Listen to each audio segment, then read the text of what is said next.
నమస్తే. మానవుడే మహనీయుడు, మనిషే దేవుడు. సత్యమేవ జయతే.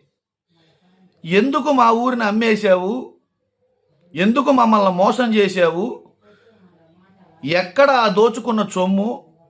వాళ్ళ పేర్లేవి అని మేము అడుగుతుంటే మళ్ళీ టికెట్ నాకే వస్తుంది, ఈసారి మంత్రిని అవుతా, వాడిని లేపేయండి, కేసులు లేకుండా చూసుకుంటా. అసలు మేము అడిగే ప్రశ్నలేంటి? నువ్వు చెబుతున్న సమాధానం ఏంటి? ఒకసారి ఆలోచించు. టికెట్ నీకు రాకపోతే నీ చుట్టూ ఉన్న కిరాయి రవిడీల పరిస్థితి ఏంది? వాళ్ళు చేసిన నేరాల పరిస్థితి ఏంది? ఈ విషయాన్ని ఆలోచించావా శ్రీనివాసరెడ్డి?